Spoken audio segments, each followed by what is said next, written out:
Books, books. I like books. I'm gonna read them all. Hi readers, Chris here. Welcome to my channel where I review fantasy, Stephen King, all sorts of books, and today I'm coming to you with another episode of Fantasy and Facemasks. I have books to review and my face needs a mask, so I'm just putting those two things together. Today I'm going to be talking about two recent Owl Crate book box books, Threads That Bind and Together We Burn. I read both of these books over the summer and I feel very differently about them. I think I'm going to start with Together We Burn, but I can't hold the book and put the mask on at the same time, so I will put a photo up probably over there while I do this. All right, let's jump in. If you're not familiar with Together We Burn, this is a YA fantasy and it's based on Spanish culture. And basically in this world, we have a young girl who comes from a famous family of dragon doors. And a dragon door is basically a bullfighter, except with dragons. Come on, how cool is that? So her family is this famous dragon door family. Her father is a famous dragon fighter. Her mother is a famous flamenco dancer. But then tragedy strikes their house. And basically our main character, Zarella, her name is basically the only one left, and if she doesn't do something, her family is going to lose their name. They're going to lose their house, they're going to lose their dragons, they're going to lose their name. Now, Zarella has been raised to be a flamenco dancer like her mother, but now she finds herself in a position where she's going to have to take over and be a dragon fighter, and she needs to find someone to help her do this. That's where the love interest enters. She goes out, she finds this young man named Arturo, and she hires Arturo to come help her, train her to be a dragon fighter so that she can save her family's home. Meanwhile, while all of this is going on, there continues to be acts of sabotage against her family. She doesn't understand why someone's trying to take her family down. So there's a little bit of a mystery at play. So we have fantasy, we have romance, action, adventure, and a mystery as well. So I'm just going to pause to say the mask that I'm using is from Ren Clean Skincare. It's called a Glycol Lactic Radiance Renewal Mask. And I feel like you can barely tell it's on my face. You can see it's shiny. But yeah, so I'm just going to let this sit for 10 minutes while I continue to talk about the book. So I really enjoyed Together We Burn. First of all, I think Zarella is a great main character.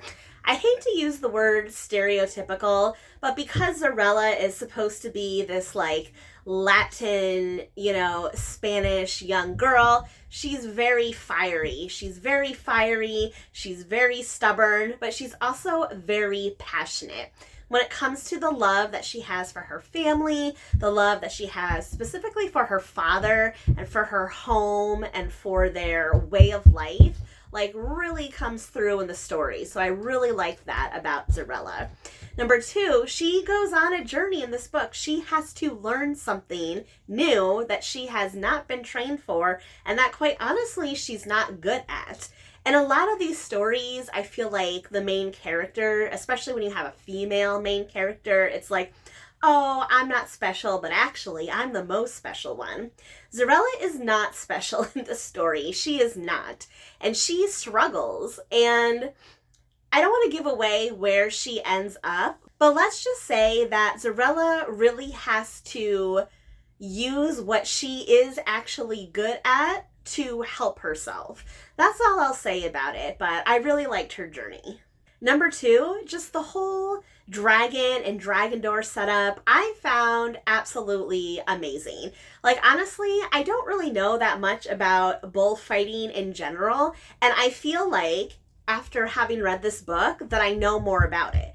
And that I appreciate its place in Spanish heritage, which is not something I would have said prior to reading this book, but I feel like the book really makes you understand, even though they're using dragons instead of bulls, why this is such an important part of that culture and like what it really means to them. And I appreciate learning that through reading this fantasy story. And then the third thing I'll mention is that normally the romance annoys me in these books, but it didn't annoy me here. It didn't annoy me here because I felt like Zarella and Arturo are like a really good match in this book and really good at balancing out each other's like I said, Zarella is very feisty and hot and fiery and stubborn, and Arturo like really helps balance her out. So I think that their relationship is like they're really actually good for each other. They're not toxic, which is a nice change. And also, I mentioned this in a previous video when I was talking about this book in a more general fashion, but there is a quite steamy sex scene between these characters. Not once, but twice. Now, it is YA, so it's not graphic by any sense of the imagination, but yeah, it really gets into your imagination though. Like, I found myself like, whoo, wow, that's some hot stuff right there. Like, it was way hotter and way steamier than I was expecting in a YA book. Like, that's the stuff I expect in an adult book, but not in YA. Like I said, it's not graphic or anything like that, but the way the author uses the power of suggestion, let's say, yeah, you can understand what's going on, and it's hot. It's hot. Normally, this would be the part where I would tell you the things I didn't like, but there wasn't really anything about Together We Burn that I didn't like. It was a really great story. I really enjoyed it, and if you like YA, you like fantasy, I would definitely recommend that one. Now, the next book that I'm going to talk about, Threads That Bind. This one I have a little bit of trouble recommending, and I'm going to tell you why. So if you're not familiar with Threads That Bind, let me just set up this world for you. Basically, all the characters in this world are descendant from different types of gods. And specifically, our main character, her name is Io, and she is descendant from the three fates. So she has three sisters. They have the power of the fates, so that means that they can see other people's lifelines. And people can have lines for all different types of reasons, or I guess threads they call them, right? You could have life threads to someone you love, to your home, to your favorite things, your family. So Io and her sisters all have this power to see other people's threads, and then they can use people's threads, pull on them, manipulate them to basically manipulate others. So as you can imagine, that power can be used for good, but also not so good. So basically the setup of the story is Io kind of has this she's kind of like a private detective, and there is a series of murders going on in the town, and she gets called in by the local mob boss to basically investigate these murders, find out what's going on. Now she goes to the scene of a murder one night, and she gets attacked by this woman who doesn't have any life threads. So by the rules of the world, she shouldn't be alive, but she is alive and she's killing. So Io has to figure out, A, how this woman can even exist, where did she come from, and how is she able to do these murders? Why is she able to do these murders? And as she investigates deeper and deeper, this whole kind of plot unfolds with all this political stuff that's going on in the town, and the different groups of people, and the haves and the have-nots, and it gets really complex from there. Really complex. So why didn't I like this book? Number one, I don't like politics in my books.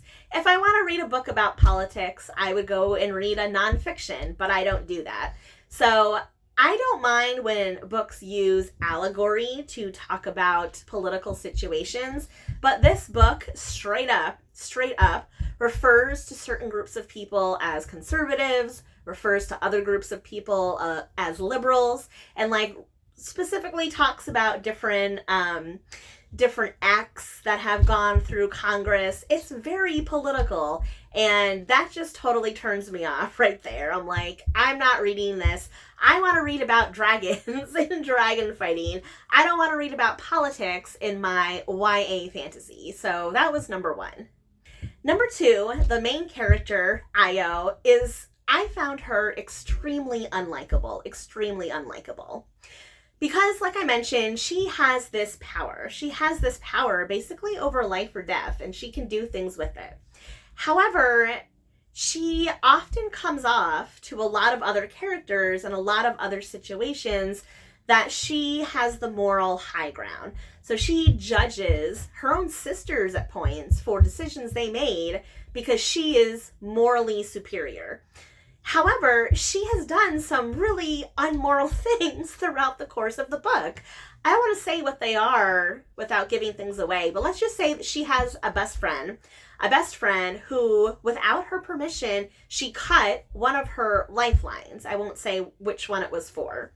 And then later on in the book, she judges one of her other sisters for basically doing the same thing. And it's like, you cannot have, first of all, no one should have moral superiority over anyone else, like, ever.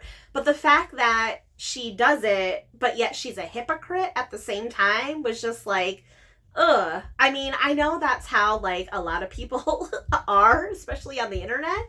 But yeah, again, that just turned me off as well. And then number three is definitely the romance. Unlike Zarella and Arturo, who seemed really good for each other, the romance in this book it's horrible. So basically, Io has this love line to this boy that she has known about her entire life. But she's never wanted to meet this boy because she wasn't sure just if she would love him just because this line is there. It's this whole like fate versus free will type situation.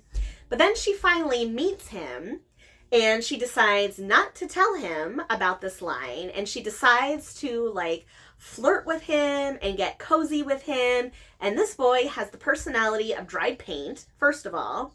Second of all, he's already has a girlfriend, and Io knows this, and yet she keeps pursuing him and keeps holding secrets from him and not telling him like how they're really connected. Again, not a morally superior thing to do. And then I can't give away what happens at the end, but let's just say that what happens between them eventually is just like, there's no setup for it. They don't even seem like they like each other.